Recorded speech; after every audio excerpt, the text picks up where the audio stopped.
3, 2, 1, we are live. What's up, everybody? Welcome to another episode of StoryHive On Location, Vancouver, with beats, eats, and more. My name is Kazi. I'm the host of this show. We're broadcasting live on the unceded ancestral lands of the Musqueam, the Tsleil-Waututh, and Squamish First Nations. Big shout outs and utmost love and respect to the original stewards and protectors of these lands, these waters. Also want to give a special shout out to StoryHive for powering today's episode.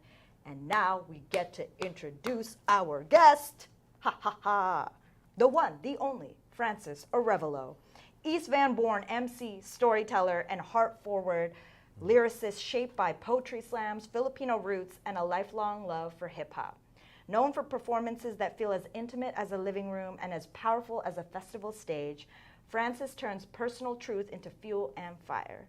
His journey with mental health, captured in the award-winning documentary The Lion, has become a beacon for others, proving how music can heal and hold us. Fresh off of opening up for Shad at the Hollywood Theater just this past weekend and gearing up for his 2026 album, Homegrown, we meet here at Cascade Water, the place many of these songs transpired. Y'all give it up for Francis. What an intro. Yeah. I appreciate that. I appreciate you. Yo, cheers our water. Yeah, look at us. And our branded cups and our Boom. branded water. How is the Cascade Water? There's a nice weight to it, I was saying. It feels nice in the hand. I just got that mug made for funsies, just yeah. to see like what would it be like in like a camping style metal. Mm-hmm. You know? I'd buy one, I'll tell you that much. Okay. See, that's the tester right there. I was wanting to see if anyone would actually want to buy some mugs. It's nice set deck. Look at that. Boom. Francis, thank you for finally making this happen. Yo, with me. thank you for having me. How you feeling? I'm so good, honestly. Like, it's been a beautiful last weekend. It's been a beautiful last week. Honestly, this year started off really well. Hell yeah. We in 2026 now. I definitely want to get into the show, but you know, a lot of what we do in this show, we capture the creatives of Van City, the artists, the musicians, the dancers, the chefs, and what's really dope is we actually get to go deep and go to the very, very beginning, you know? Right. So you, East Van, born and raised, I definitely want to know, like, paint us a picture of the young Francis growing up in East Van.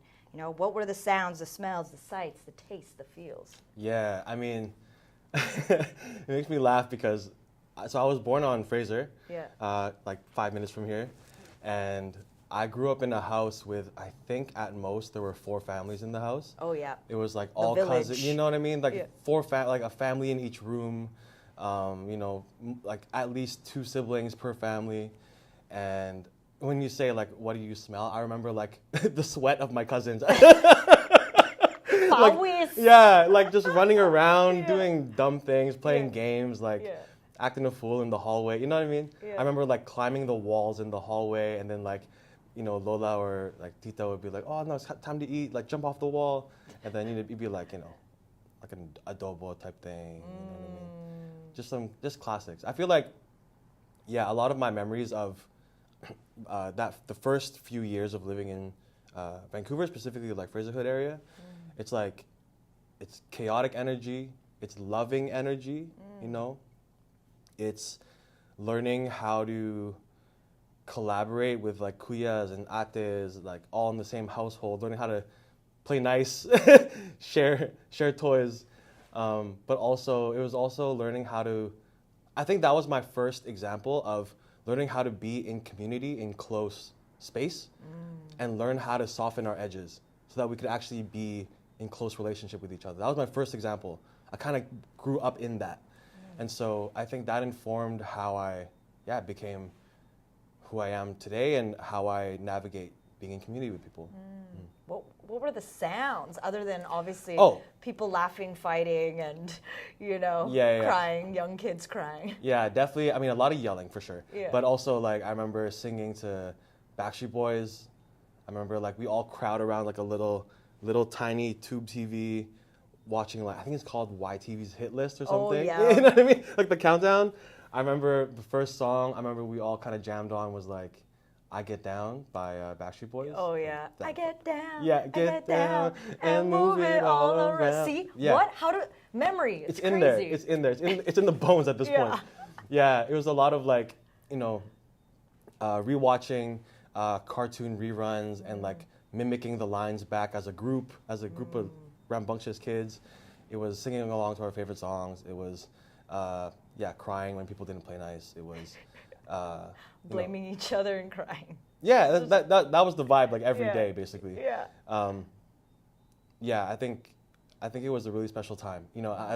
As chaotic and as frenetic as it was, like again, like as I was saying earlier, it was also really soft. Like you learned to love by being that close. You kind of have to learn how to get along. And so I think my family is pretty expressive emotionally. So when you tell someone you love them, you tell them you love them. But when you tell them when someone's getting on your nerves, you really let them know. Like, you're making me angry, So, there's a lot of use of language in really powerful ways at home. I would love to know when you first fell in love with her, as in hip-hop in its essence is real. Sure. Common. How do you relate to the story of that song and your own relationship with hip-hop? Yeah, it's cool that you bring that up because, we'll talk about it at some point, but there's a song on the album that is my version of that. That's like, how did I... You mean the forthcoming album? The forthcoming album, yeah. Ooh! Yeah. It's like my love letter to hip hop.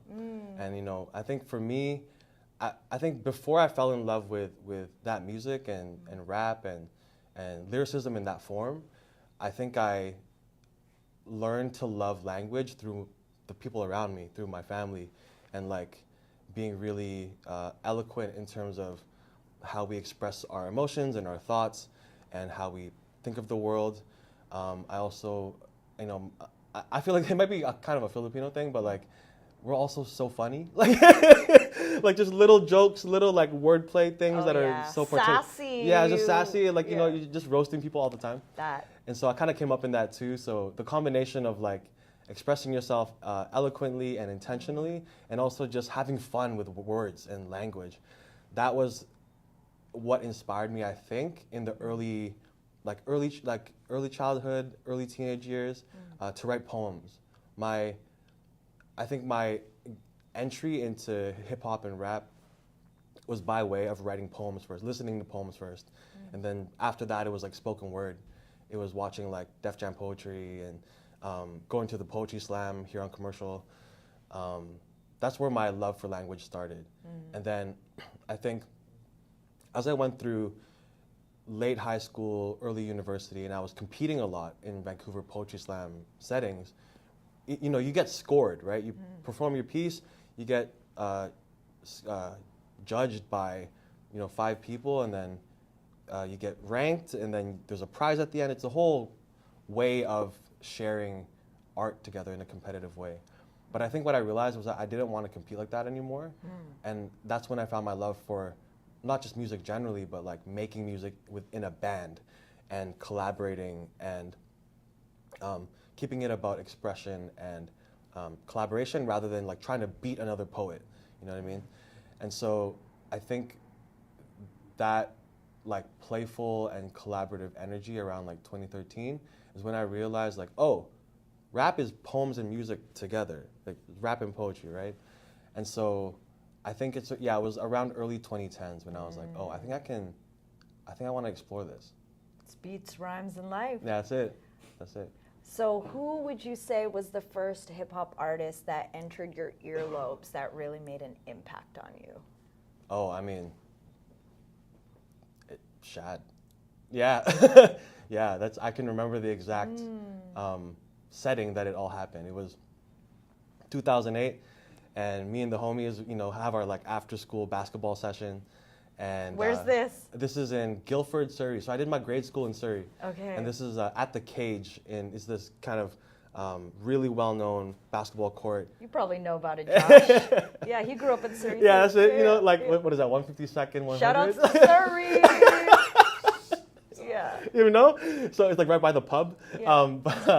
Yeah. I remember we would hoop at the Cage all day, and then once it was kind of like too dark to hoop anymore, we'd go to our friend's house, and then I remember 2008, I think it was like autumn, and one of my friends was like, yo, I heard about this this rapper that posted this, like, I think it was 7-minute thing on YouTube. It's just him rapping, just bars straight for 7 minutes. I'm like, I've never seen that, right? And so it was Shad, and I think it's called The One in Front of the Garage, like unofficially. And I'd never seen someone play with language like that, especially over a beat. Like, that was so impressive. And I remember I'd spend, if I wasn't playing video games, if I wasn't playing basketball, and if I wasn't trying to like chase my crush around the, you know what I mean? Yeah. Around the school grounds, Yeah. I was probably trying to memorize that verse. Like, Wow. Yeah, I think I still have some parts of it in me. Yeah. But yeah, I think Shad is probably the most memorable in the early days of like, oh wow, this person is using words in ways that I didn't know was possible. And it's really inspiring, but also like, you know, hiding or like saying really deep, insightful perspectives on life and being a human, but it's also like met and matched with wordplay and like a cleverness and a wit that doesn't feel so, I guess, like preachy or, you know what I mean? Like, it's fun too. It's like deep and light at the same time. And that it's such a crazy, delicate balance Yes. to try to master, you know? Yeah, the mastery was clear immediately. Yeah, in that video, I'm like, oh, I didn't know you could do that. And so, yeah, that got me hooked. As I was saying earlier, yeah, my love for playing with language started really young. And then I think seeing him do that for 7 minutes straight, no bar wasted, everything is a banger basically. I'm like, oh, that's like a new level of skill that I want to try to grow into. Yeah, it's Shad. And so you started to study. Yeah. It was a lot of listening to. Well, it was Shad. It was also Lupe Fiasco. Yes. Yeah, it was. I was gonna say, man, you got some Lupe flow. I take that. Yeah. I appreciate that. I appreciate that. Means a lot because that kick push. Yeah. Yeah. That the Food and Liquor Yeah. CD in my Walkman, in my like basketball shoe bag, you know. I think that probably got the most spin out of anything in high school for me. That Food and Liquor for sure. Yeah, Kick Push 2. Yeah, it was like Shad, Lupe, Common. B was around that time for me, right? So I kind of entered Common's discography through B and then went backwards, and I think forwards was Finding Forever next. Yeah. That era of Common was so good. So good. I have so many memories. At that time, I was living in Toronto, so it was just like so scenic and visual, and then he was just the perfect soundtrack. So beautiful, Yeah. so beautiful. And I think maybe Black Thought is up there. Yes. Like that's like peak lyricism for me. Yes. I was like, wow, that's amazing. Who can have a pen like that? Who can freestyle like that, you know? Also, Lauryn Hill. Of course. Got it. Yeah, that's Fuji's era. Miseducation more for me. It was more actually the live record. I think Selah live got a lot of spin for me. Lauryn Hill was probably the first person that was like, oh, you can do that on a guitar and captivate a crowd. Like, oh my goodness. And Blue, probably. That's like kind of like my 5 or 6 or whatever. We really did grow up in the same era, dude. Like Yeah. you're just naming everything that I also grew up listening to. Yeah. You know, it's cool to hear you talk about like who you studied and who inspired you. I'm curious, like, how did you learn to be brave with what you were expressing through your words? You know, it's one thing to like write something, and then there's another to like want to perform it and share it and be brave enough to put yourself out there like that. Where does that come from for you? Yeah, I mean, the first thing that comes to mind is that, you know, I was like the kind of kid that at the family party, if there was a microphone, it's in my hand, you know? Like karaoke type vibes. Yeah. So I got early reps of like perform in front of a crowd energy. I mean, and back then I definitely wasn't saying anything really important. Yeah. I was like, you know, singing like love songs on karaoke, but just like learning to step in front of a crowd, take up space, use my voice and project, dance a little bit, you know? And that's probably where I learned to get comfortable in my skin as a performer. I think it definitely took a few years. Like I think I started writing poems with the intention to perform them, maybe around the 10th grade in high school. But I think in the early stages, I really was like emulating those artists that I was listening to, maybe some other poets as well that I was listening to. It took me a while to really find my voice, figure out what I wanted to say, what I wanted to talk about at all as an artist. And I think I generally have this sense of if I'm experiencing an emotion or there's a truth that I'm holding that needs to be released from my body, I want to honor that even more than trying to entertain a crowd. I'm trying to regulate myself by expressing this truth or maybe it's speaking on some hardship, or maybe it's speaking on injustice that I experienced. Like, I need to get it out of me so that I can feel comfortable, right? Because when I don't speak on my truth and I don't be myself fully and out loud, I mean, that festers. It's right? true. And it gets dark sometimes. So at the very core of all of my performing and sharing and expressing and all that, like, it's for me first, right? And I mean, sometimes I even look at songs that I'm written and some people think like, oh wow, like thank you for writing. Some people have said to me like, thank you for writing that for me. Like, I needed to hear that. I'm like, I'm so glad that you've received it that way. In my head, I'm also like, I'm speaking to myself. Like, I'm trying to like counsel myself and guide myself through a difficult moment. And then I think once I learned that creativity and expression and writing is that kind of a tool for me, that's when I realized, oh, I can then be even more intentional about how I speak to people, how I share this with people, how I can offer this gem that helped me to someone else who it could help too. Yeah, I think it was many years of getting in reps like that, of just like getting whatever was not bugging me, but like what was just on my heart and on my mind, and a practice of like putting it out into the world, whether that was in a big crowd or just like my journal entry, right? It was making sure that it doesn't stay stuck in me. I think I even wrote a poem in grade 11 or grade 12 called Stuck, and it was about that sensation of like, I don't like it when there's stagnation in my body, especially when it's a hard or dark feeling. Yeah. And so creativity is movement for me. Because that stuff will turn into illness, you know. Yeah. Do you mind to close the door, actually? I hear a beeping. Oh. Yeah. Oh, I see it. It's that. All right. Maybe you can't hear a beep. I hear a slight beep. It's okay. Yeah, I was saying that, you know, when we ignore those like difficult feelings and dark feelings, they, like you said, they fester, and then it turns like into actual physical illness. Oh yes. You know, For and sure. something you were saying kind of made me think of something that Rick Rubin had said in his book, The Creative Act, or The Creative Act, where things exist in the ether, you know, and then like sometimes like ideas or inspiration, and then sometimes it catches hold or downloads into someone. And if we don't, like us as the individual, express it, someone else will catch that. I've seen you that. know, and then it only and why it made me think of you and what you just said is because you expressed how other people had felt like this song was for them, that you were speaking to them, and it just makes me think of like we're mycelium and we're all interconnected, Right. and really like this human experience, like even if you might feel so alone, you actually aren't, because the chances are that someone else on this planet has felt that or is feeling that in this current moment. Right. You know, we really are all connected, and it's such a gift to be able to share and relate, and then in turn releasing that, you feel less alone in whatever it is you're going through. Totally. You know what that reminds me of is like, I think in my early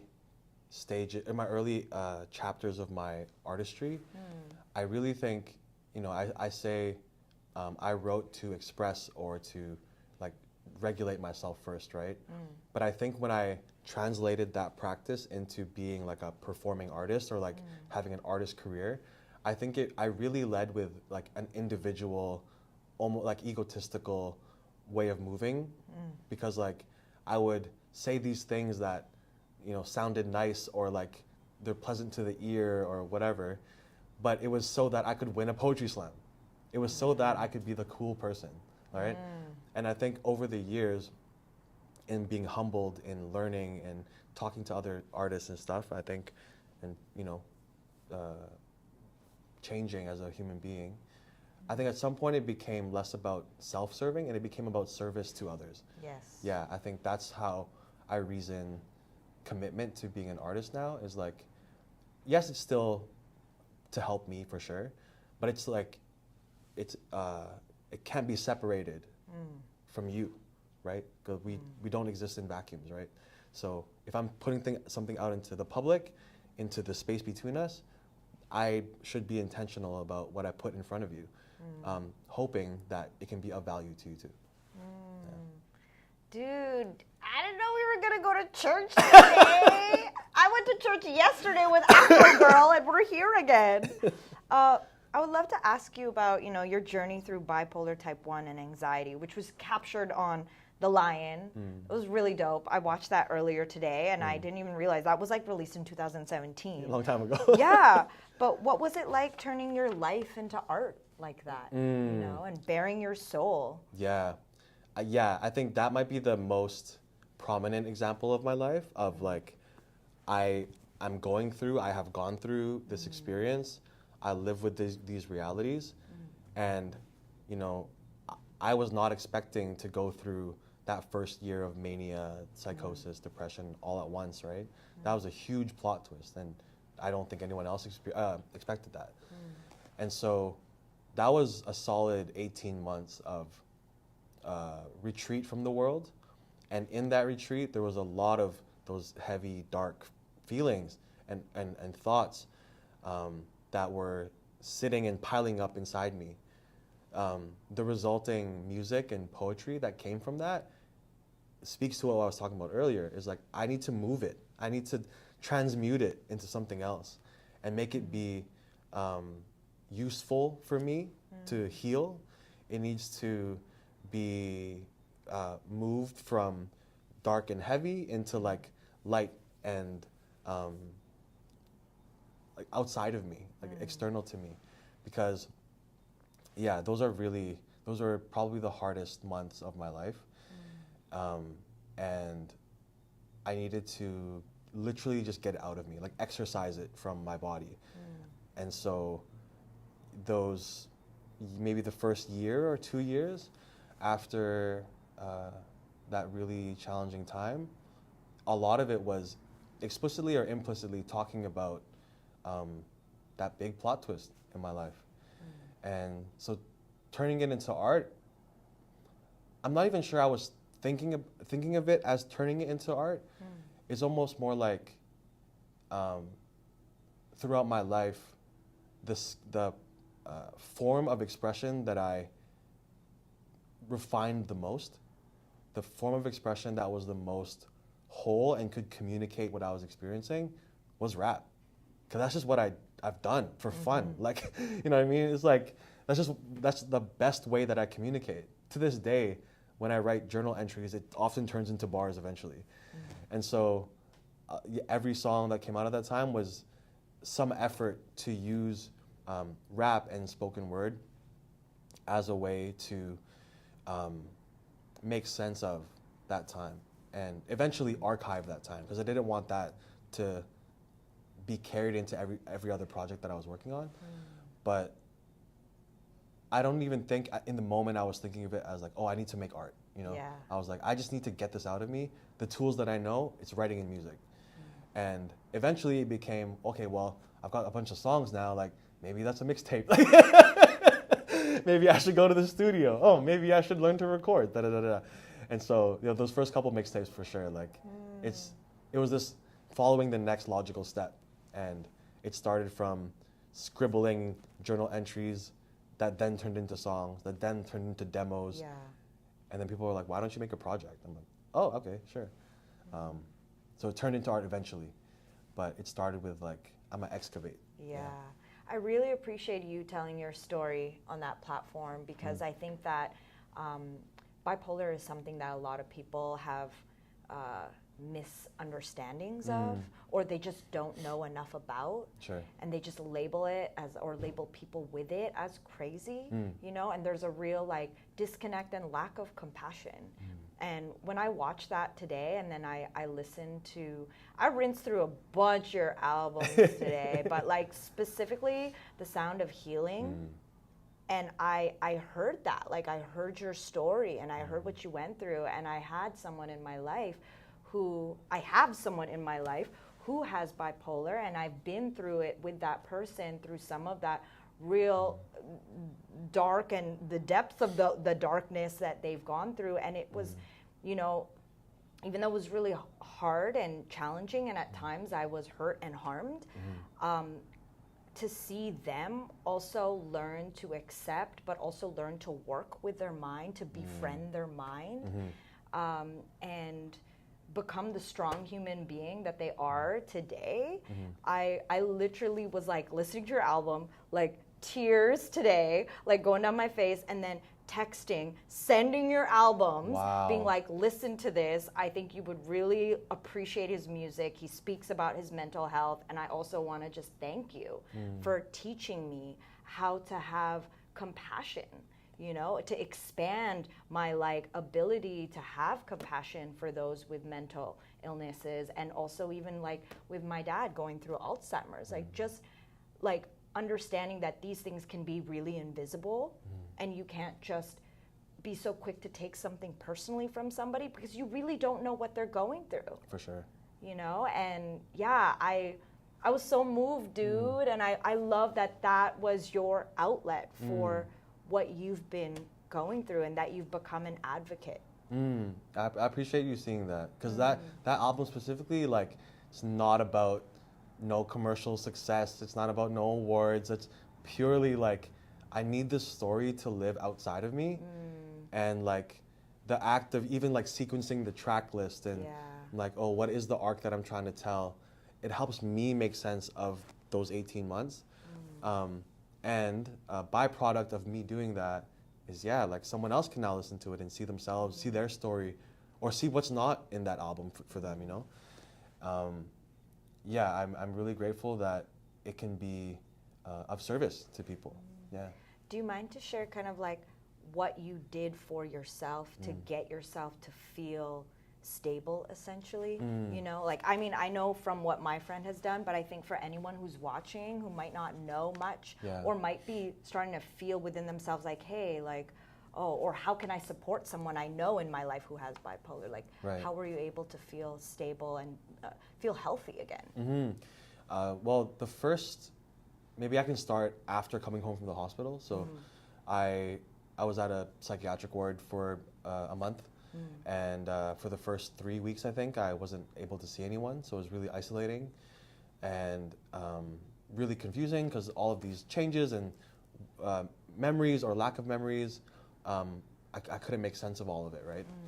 And so I remember that last week where I was able to have family come visit me, I learned in that moment just how important it was to have someone. In those moments, it was my like direct family.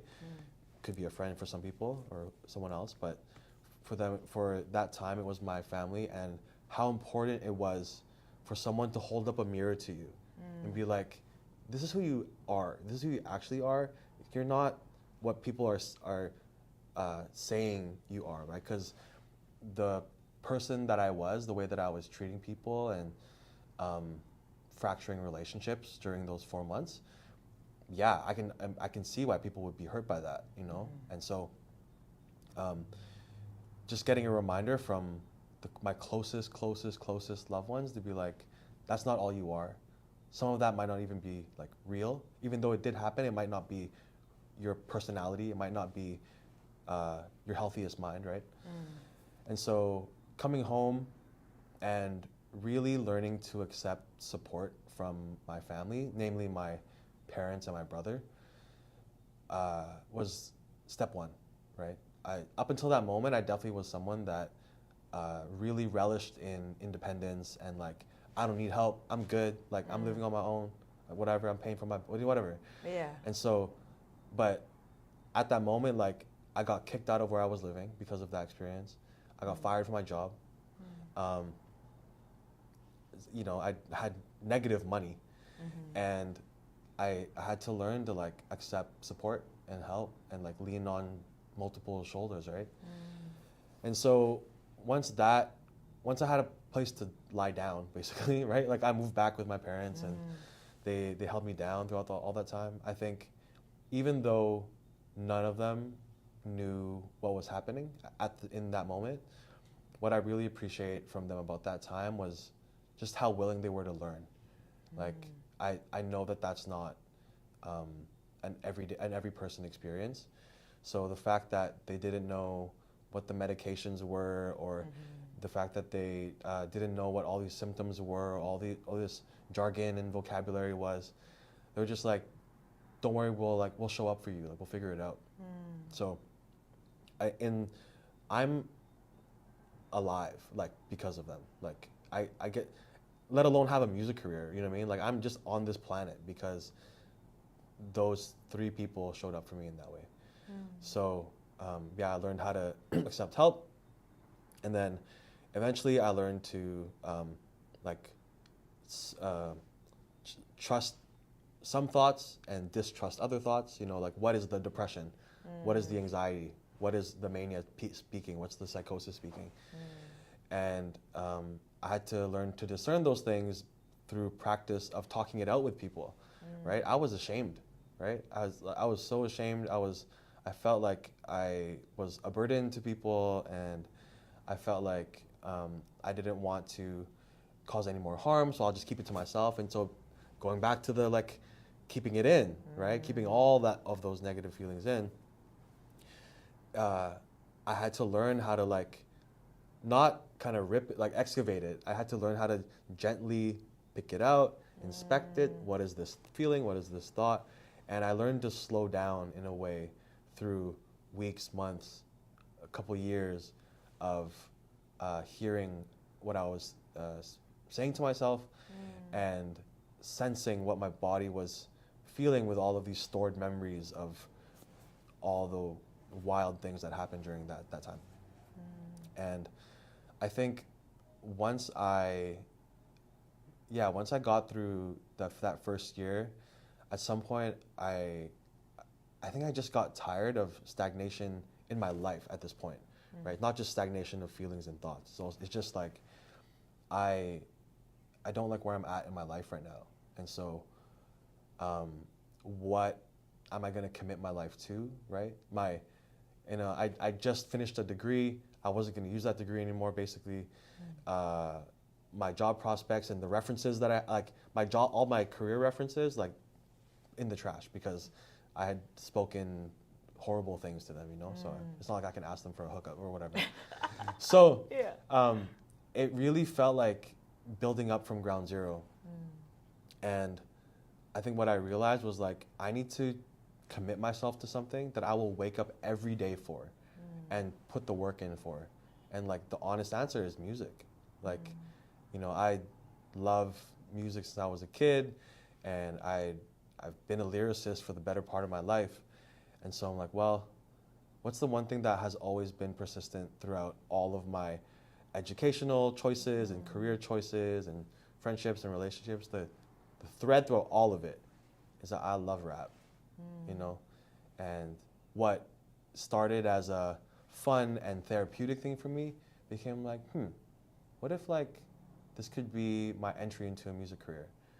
And no matter how down I was on myself, no matter how good of a day it was even, I might randomly have a good day during that healing period. Like, I'd spend time writing my bars, right? It's just like, it was breathing at that point. And so I decided to like figuratively get off the couch and be like, all right, let's start to figure this out. And then, you know, fast forward 10 years later or whatever, 12 years later, here we are. Yeah. Wow. Thank you for sharing that. I was starting to get emotional, bro. Like, It's true. You're alive and you're here, and it's blessed. And I'm super grateful. Oh, thank you.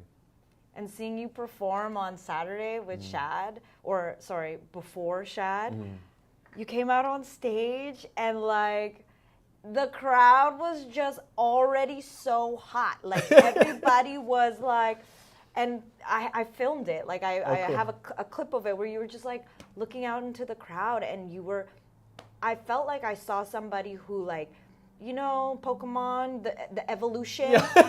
Like, what do they call it? Evolution. Evolution. You evolve to that final stage because there's like 3 usually, right? And you evolve to that final one where it's like you're comfortable in your own skin and you know who you are, and like everybody there that's there for you, like you know that they're really there for you. And you were like, all right, let me ask, who out there is my cousin? I was like, me too. I don't know about them, but Filipinos, we're cousins. It's happening. Yeah. How did it feel like before walking out on that stage and getting ready to perform for somebody who made such an impact on you from very early on? Yeah, honestly, backstage, like so many, like my life was flashing before my eyes, to be honest. Like, how exciting. Yeah, I'm like, wow, like my life has, up till now, has led to this moment, you know? And honestly, so I thought I would be super nervous, to be honest. Like, you know, this is Shad being an artist that kind of, I think was like the last, or the first or last spark, I guess, to kind of like put me on the path of like, let's like really spend time honing the craft and becoming an artist and all that. I honestly thought I would be more nervous. Yeah, you didn't look it. Yo. You didn't look it. You just looked grateful. Yes. And like excited. That's it. And I was like, dude, there could be 5 people in the crowd and you would still have that energy. Yeah. It was nice to embody all of the lessons that I lived throughout the last, I guess, since 2015 or even before that. Like, I think what I experienced in that moment was like gratitude. And also, like, I mean, maybe a younger me probably would have been starstruck, like in awe of like, wow, like that's my goat right there. Yeah. But I mean, Shad's just a regular guy. Like he really is. He's just a dude. We've shot hoops at Britannia before back in the day. He's an East Van cat, 100%. You know? He's just a guy. Like it's fine. So I think it meant a lot to be just there at all, as a fan, as an attendee of the event, whatever. The fact that I get to then perform on top of this, that was a cherry on top, to be honest. Like, I think gratitude is the best way to put it. Like, I felt this odd calm that I've never felt before a show before. I've always been I kind of get into nervous wreck vibes before a show. No matter how small or how big, I always get kind of like, my hands get a little cold and, you know, I start running in laps and stuff. Yeah. But this was like, no, I'm here, and like I got myself here. Like my family and friends got me here. And so I think I said on the mic, like, this is a home game, I can't lose. That's really what it felt like. It's like, no matter what happens on this stage, like I'm grateful and I'm proud to have gotten this far, because my life could have ended in 2015, you know? So like every step taken, every lesson learned, every win, every loss, like it all piles up or stacks up to that moment. And honestly, of course, like this is sold out show, iconic venue. Yeah. Shad, right? The metaphor that I have in my head is like, when someone passes you the rock, like you gotta hit the shot. You know what I mean? Like, especially if it's Shad passing you the ball. Yeah. Like, you better make sure you hit that bucket. And so, in the weeks leading up to it, I wanted to get my set tight. I wanted the banter to be on point. I wanted the fit to be on point, whatever. Yeah. But I think at some point, I let go of that. Yeah. On like, maybe on the Thursday or the Friday. I'm like, this actually isn't about being perfect now. Like, I could run my bars, I could do more rehearsals in the studio with the band as much as I want. Like, it'll only get marginally better because I've been preparing for this moment for years. Yeah. And so around Thursday or Friday, I kind of had this like pivot where I was like, okay, maybe I stop trying to like improve the set and just have fun. Like, have fun, savor the moment, like be a fan of the Blue and Shad, you know, enjoy this memory with my brother, because my brother and I have bonded over his music for like since high school.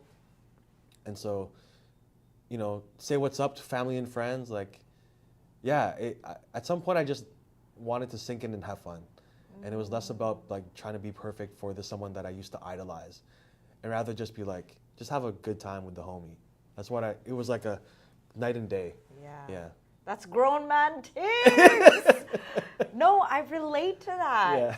I really relate to that. Like, I don't know, I was thinking about that for myself of last year and everything I'd gone through in 2025 within event curation and emceeing and, you know, learning about experience design and stuff. And I really felt this exact same sentiment of like, everything I've gone through, everything I've struggled through and have been challenged by, and things that didn't even work out or happen for me have all led to this moment. Yeah. And actually, yesterday in my interview with Afro Girl, she was asking me about, you know, do you get nervous? Like, what is your pre-ritual before either like hosting an interview or emceeing? And I'm like, for me, it's about relaxation.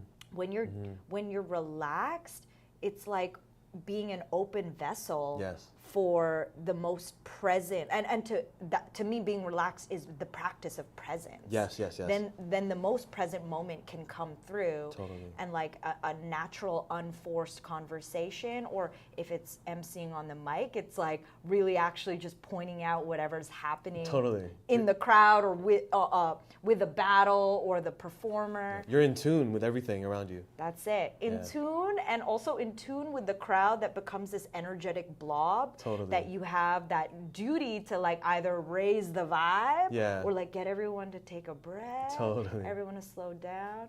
Oh my gosh, Francis, I just got a flashback of you performing at Public Disco Laneway Party. And me introducing you, and you were about to perform, and I remember you coming up to me after, you're like, Cassie, that was like one of the best intros. It really was. I like came through with my Grizzlies hat. Yeah, you were ready. I was ready. Oh, that was such a good moment. That's like top 5 stage intros for me. I don't know what the other 4 are. Like, it's honestly, like I've watched, you know, in coming back to being an artist, like I've had to look through old footage. And so there's a clip of you doing it. I was like, that's still to this day, that's like up there. Aww. Respect. I appreciate that. That was really, really, really fun. Yeah, that was so fun. Yeah. I would love to know about how the Vancouver scene, how do you feel like that shaped you for better or for harder? That's a good question. Yeah, I guess I can speak first a little bit on the poetry slam scene specifically, because I started to go to poetry slams at Café du Soleil. Do they still happen?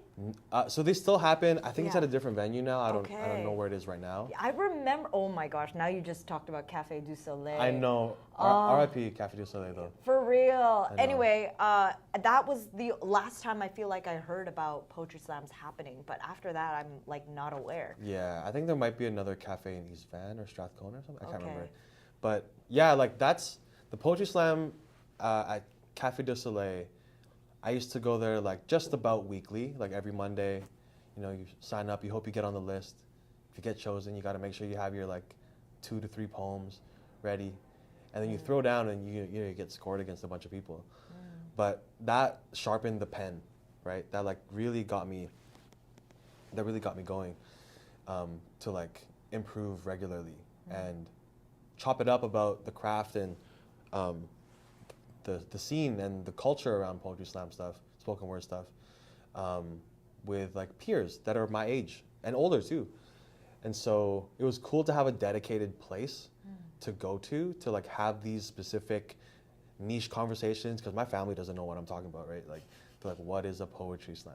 Yeah. But it was cool because then my entry into the East Van, because in high school I was coming from Surrey, right? So I was entering the East Van arts scene by way of the poetry slam scene at Café du Soleil. And then I would end up getting one of the first mentorship spots at the Culture, the Ignite mentorship program. And so I got put into a cohort of 6 poets. And that was my first time being like, oh, I have like, I guess that's the beginning of my performing career, I guess. Like, you know, I get paid like $50, $100 a show to like do my little set. And that meant that time is a lot to me because it gave me time to just figure it out and perform with real stakes at like arts venues around the city. Sick. Super cool. Yeah. I think another thing that is really important to my development is open mics.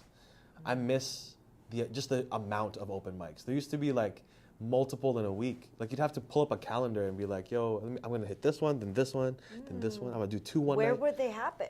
Oh, I mean like cafes, bars, restaurants, like community centers. Like they'd be around. Sometimes people's houses. And like, I think that's where I started to learn like, oh, this isn't just poetry that I like doing or watching. There's also like a guitarist that's singing, or there's a person playing their beats and rapping. I'm like, oh, that's cool. So there's this like blend where I got exposed to like different mediums really fast because I don't remember there being much of an open mic culture or open mic scene, at least where I lived in Surrey. So I had to come out here to kind of like get involved and like perform and watch people perform. And then I think my first interactions with like the music scene happened during university. So yeah, there's some people that are my closest friends. You know them, so like a Missy D, like a Kim Wardle. Like we all went to the same school. Dude, seeing Lady Jams on the album of the Sound of Healing, I was like, oh, throwback. Because that was a whole era of seeing all of y'all. Yeah. Always, usually at like different music events, but it was always all y'all. Yeah. Just a squad, like rolling together. I would feel like that should be labeled like a class of whatever. You know? Yeah. What year would that have been? 2000? Yeah, I mean, I think Missy D and at the time like Lady Jams, they kind of got going in terms of developing an artist career before I did. So like I remember, oh wow, that's a throwback. I remember the first time I saw Lady Jams perform, I think, was at the UBC bookstore. Oh my god. Yo, they shut down the bookstore. Yeah, they killed it. But yeah, I mean, like, those are just my friends, you know? And, like, it was really cool to watch them model how to be artists that stayed authentic to themselves the whole time and advocated for each of their individual passions and interests and solidarities and be good. Like, they're so good. And only getting better always. Yeah. They're better. They're way, you know what I mean? They're just so good. Yeah. And I'm grateful and humbled that I get to be friends with them, collaborators with them. Like, to this day, I'll still wake up and be like, oh, I'm in a group chat with you guys. Like, that's cool. Like, you know, and we've been friends for like 12 years or whatever, or more. And I think, so I got my introduction to I'd say the music scene and music venues specifically by way of like early 2010s music scene at UBC, because that was like the incubator for us. We'd you know, in between classes we'd go to wherever and we just all jam together, put on open mics, put on events, play shows, start bands, you know, all that kind of stuff. And then so once we graduated, I think I graduated after them. But again, like it's actually kind of cool to talk about this now because I'm realizing so much that like Missy D, Kim, Lady Jams, like that squad of people specifically, like they really walked the path before I did, or they started further along than I did. So I got to watch as a fan, you know. I'd be like, I'd shoot video for them. Like, yeah, be the homie I'd be who's helping. Just be the homie that's Yeah. around. Like, Yeah. I'm like, oh, let me I'll carry your bags. Yeah. But I think also Missy D and I spent a lot of time like just sharing our first raps back and forth. And so, yeah, I think we've like grown alongside each other, which is cool as MCs. Kim too. Kim's a touch older than both of us, but so it's not perfectly synced up. But yeah, I hold that time really special in my heart as a friend, but also as an emerging artist, a developing artist. Like, you know, I honestly don't know where I would be in my music career if not for having people to regularly debrief after a show. Yeah. Or like be like, hey, is this good? What do you think of this? Like, or hey, let's go hit up this open mic together. Yeah. There was this really special like fam cohort team, Barcada vibes. Yeah, you know what I mean? And you just move together. You move in unison. It's really cool. And so, you know, all these years later, yeah, I'm so grateful that I get to be alive still and have these friends that are so dope. And that y'all are still doing it. Y'all are still in the cut making music. That's right. And just like, again, being in your grown things. Like that to me, I think when you get here, like a lot of our friends are going and having families and moving on maybe from their artistic pursuits, and they really have become hobbies that like now live on the shelf, you know, which is okay.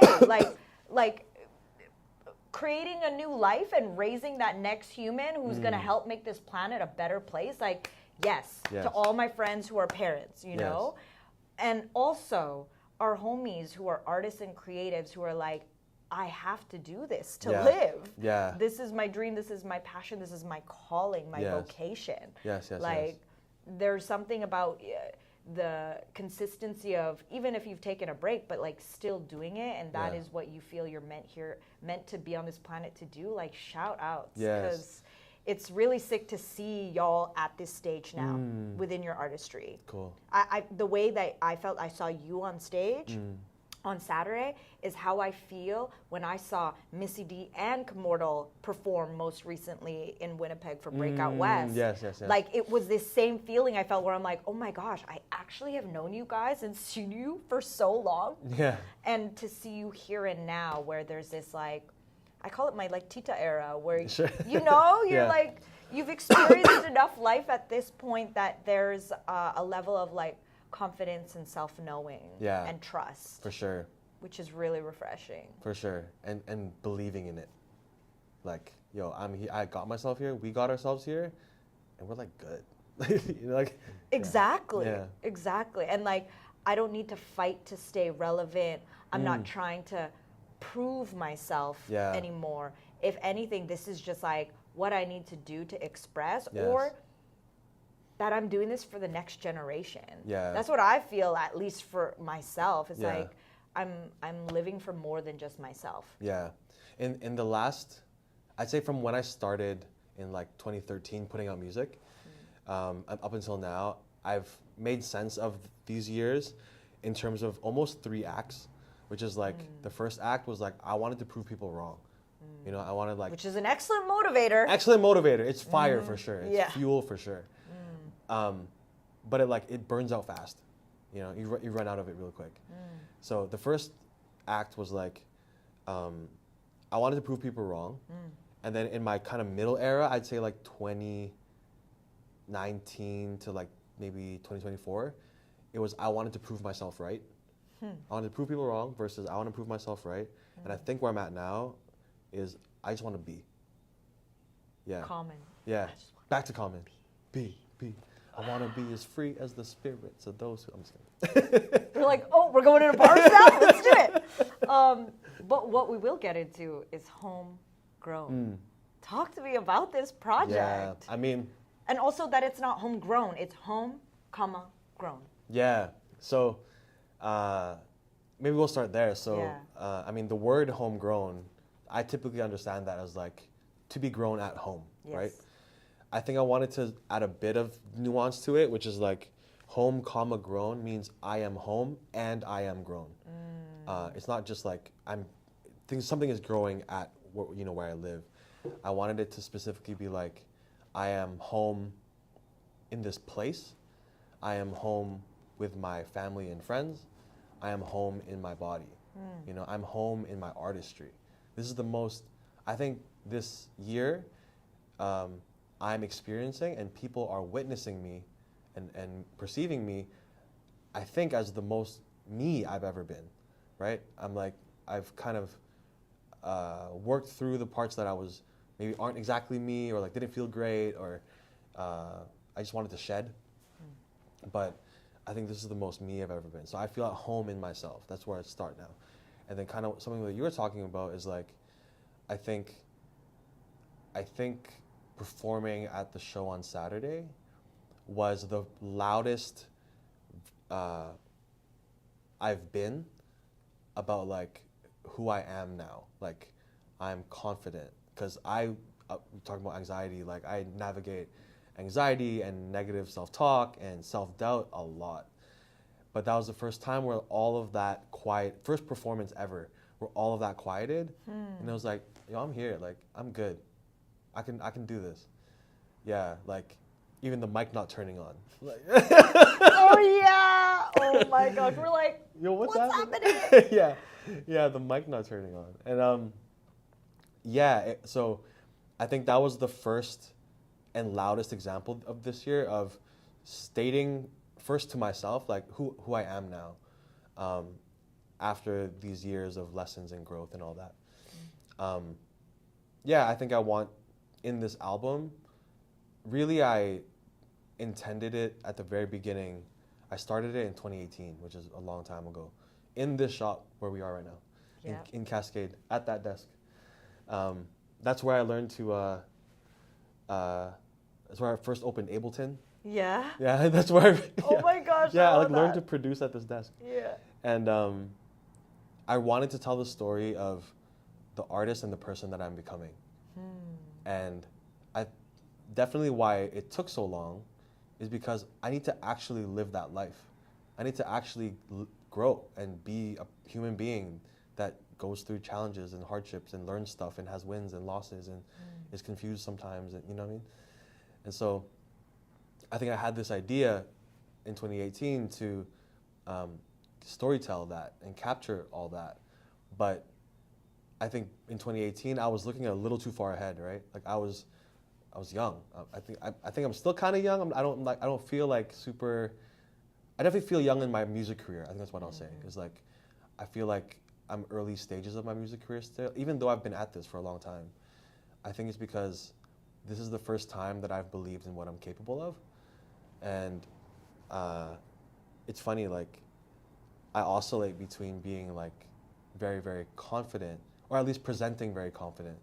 But internally, it's all kinds of internal dialogue about how I'm not anything, you know? And so this is probably the first year where the self-belief and the knowing who I am is louder than all the other stuff that's like held me back before. And so I'd say the last 5 years for sure, I think there's been a big life changes, big career changes, big relationship changes, and it's almost like I was shedding all the things that I couldn't take with me into 2026. Yeah, year of the snake. Yeah, Shad. Here we are. Yeah. And I think this is the most me I've ever been, and I hope people can hear it on the record.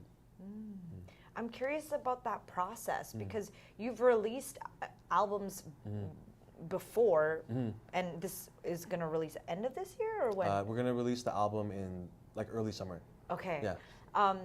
How the process of like, you know, you had this collection of songs and then you're like, okay, this makes sense to the story I now want to tell through Homegrown. Yeah.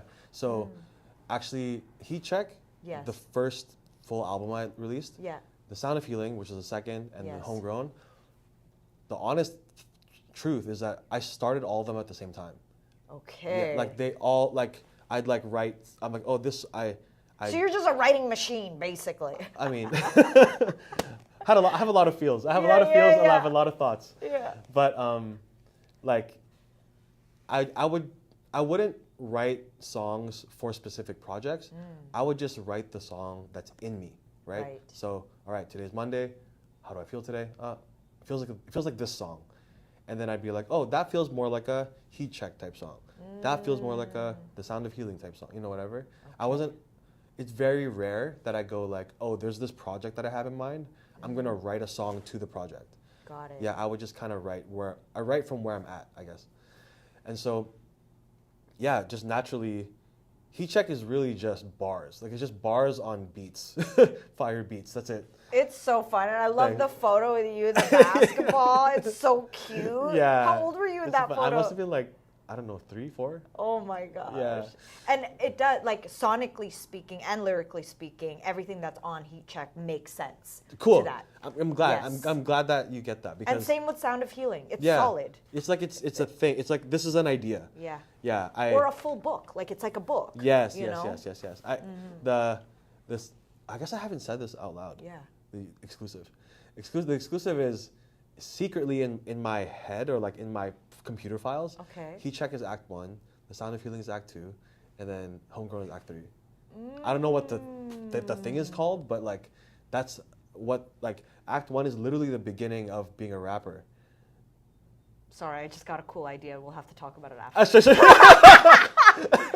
that. You saw me get possessed. I was like, yeah. But go on, please. Yeah. Like there's a reason why I chose that picture, right? It's like young. It's youth. It's like I'm falling in love with rap, falling in love with hip hop. I want to be an MC. Yes. Let me just flex how hard I can, as hard as I can. There's so many live performance videos of him at courtside too, from songs from Heat Check. I'm like, this is so perfect. Yeah. That's the energy, right? It's Yes. just like let me just get these bars off. And then, the Act 2 in most act 3-act series is like Act 2 there's some kind of like big conflict or like trouble or something like that, right? And I definitely didn't script it like that, but like there just so happened to be in the middle of these 12 years, like the bipolar, the mania, the psychosis, the depression. And so I'm like, well, I guess this makes sense. Like I needed the extra time to write this story. This is going to be the second project. And so Act 3 generally is like the return, the triumph, the surmount the whatever the obstacle is, whatever, right? And so, maybe there's like some way to better like share this with my audience or something, but like that's what's informing these albums. It's actually like this is one long story, and Homegrown is the final chapter of this era. Yeah, and it's like, oh, I made it through. I made it through the Sound of Healing darkness and the muddiness and the challenge of all that by using Act 1, the skills, the love, the fire that I have, the friends that I've made along the way. Use that to get through Act 2. In Act 3, I don't have to fight anything anymore. Like I'm just me now. And I think that's what I think I'm curious when you hear the record, like energetically, it's as if Heat Check and The Sound of Healing fused. Yeah. Like sonically speaking. Sonically, yeah. Oh, I'm so curious. Yeah. I really loved all the beats on both albums. It felt reminiscent to the sounds that I grew up with, which makes sense to what you were explaining were your inspirations. And it was refreshing to hear that. Oh, cool. That's awesome. I've been more on a house music train and I'm a piano and all of this these days. And it was so nice to go to a hip hop concert. I was like, I forgot. Like, it's been a minute. Sure. But yeah, I'm very curious for Homegrown and when it gets released and hearing what that completion. Like, it's like waiting for the trilogy. Yeah, it's the last act. Oh man. Yeah, and so there's a bit of like, I don't want to get too far ahead of it, but there's a bit of bittersweetness in it for me, because it's like these are the 3 projects I've been holding on to for 10, 12 years now, right? And so I don't know what's on the other side. Like this is, in some ways, it's an ending because the story has reached its conclusion of these 3 projects. But I'm also really excited because it feels like the beginning. Like it really does feel like the beginning of it. Endings are beginnings. Yeah. And when things begin, they will end. Yes. Here we are. Yeah. Sorry, I feel dope right now. Yes, How do you feeling? I'm good. I'm good. We're coming up to our hour Actually? of our live stream. Yeah, Oh, dude. what? That's what happens when you go to church. Dude, that was fast. But we always do a rapid fire fun. Okay, that's round. fun. Yo, you got so Yo, excited. let's go. I've been talking heavy stuff all day. Yeah. This is gonna be great. Okay. So don't overthink. Okay. Just first thing that comes to All your right, mind. flow state. Karaoke song of choice. How deep is your love? How does it go again? I know your eyes in the morning sun. No, the chorus. Oh. Is your love How deep is your love? Yeah. I really need. There you go. That's my mom's favorite song. Bee Gees, rice or noodles? Rice. Shad lyric that lives in your head. Oh, that's a good one. Oh, hold on. That's hard. That's a hard question. It's off this. Yeah. Okay. It's off a feature with Blue Scholars. Okay. And I always just randomly will say the beginning of the verse to myself, and it's like, what is it? Every season is a season of change. Rap I always dug, now I'm deep in the game. I love when crowds repeat my refrains. I ain't speaking of fame. When the rhymes leave, the reason remains. Yeah. Yeah. Shoutouts to Shad. Yeah. Lumpiang Shanghai or Lumpiang Ubod? Lumpiang Shanghai. Oh, I basically said the crispy spring rolls or the fresh spring rolls. The disappointment in my voice is Yeah. because I know that some people in my family are going to be like, that's not the healthy version. Like, we weren't talking about health here. Go-to studio session snack. Oh, that's hard too. Why? Because there's so many. Well, what's your Sour candy, like a gas station, plastic cup. with the assortment? It's a little hard. Yeah, you know, yeah. like yeah. You're like, I don't know how long that's been sitting there, Yeah, but I could just chew it and suck on it. Yeah. Yeah. I'm a sucker for sour candy. Okay, Yeah. good to know. Yeah. Top 3 fave food joints on rotation in Van City that you hit up. Oh, okay. Regularly? Mm-hmm. First that comes to mind is Hawker's Delight. Oh, yum. Second is Faux Goodness, but I only really get the satay faux lemongrass chicken. It's fire. So fire. Satay pho and lemongrass chicken, or like it is a satay pho with lemongrass chicken? So it's like pho with lemongrass chicken, and then it's like satay sauce. Oh my gosh. It's so good. Those are 2 separate dishes that are fire that you just said in one. It's one of those instances where like 2 really good things actually make a great thing. Sometimes it doesn't always happen like that. You know what I mean? Yeah. Yeah. That's a good one. And then third one. Yeah. Ooh, that's tough. First that comes to mind is Plato Filipino on Joyce. Joyce, yeah. Nice. It's like that's like right where I am. Go-to mental health practice that gets you grounded. Ooh, walking. Love walking. Like a sunrise at Central Park type walk. Oh yeah, with the big trees. Yes. One East Van joint you wish was still here. Café du Soleil. I know. Had to do it. When you had said Café du Soleil earlier, I thought of because everything there is vegetarian, Yes. right? I thought of their eggs benny with the hollandaise sauce. Yeah. I would always get extra hollandaise sauce. I'm like, I know this is packaged, but whatever. I respect it. It was so fire. If your music was a color. Like an olive green, like a muted green. Yeah, like not quite forest vibrant, but like lighter than the Central Park trees. Yeah. A little lighter than that, but kind of dusty. Yeah, that's what I see. First album or song that you ever fell in love with? Oh, yeah, it's got to be Food and Liquor. Food and Liquor, Kick Push, Lupe Fiasco, In the Walkman. Yes. That's a wrap. Yeah. Yes. Local artist you were stoked on right now that everyone needs to know about? Oh, I got to shout out my guy, Mikey Jose. Hey, yo, I'm stoked on Mikey Jose. That album, I was like, you're giving Jungle meets Bruno Mars vibes. And he's like, that is the inspiration. Yeah, Mikey Jose, he just put out Biting My Tongue. Okay, I am not aware. Yeah, Fire. Yeah. And he also is dropping an album this year too. Maybe Mikey coming for you next. Let's go. What Vancouver needs more of right now? Ooh. Yo, warmth, yo. It's too cold. It's not chill. Yeah. It's too chill. Yeah. What's already here that people don't celebrate enough? Yo, me, yo. You? I'm sad. I'm sad. Yeah, celebrate him. That's what's up. For 2026, Year of the Horse, the pace I'm moving is... The pace I'm moving is in rhythm. Yeah. Yeah. In rhythm to? Like yourself?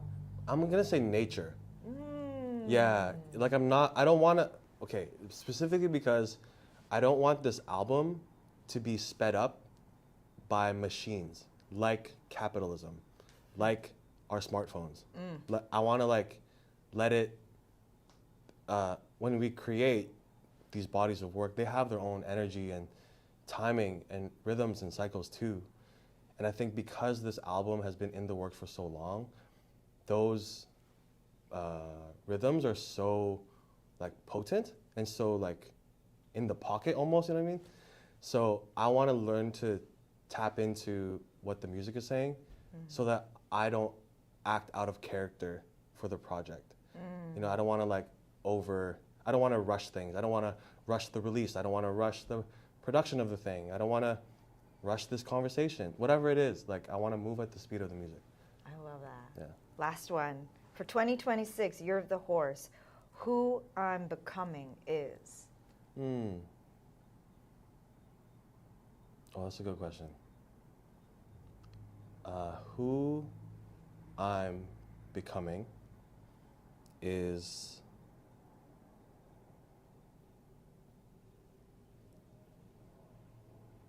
me.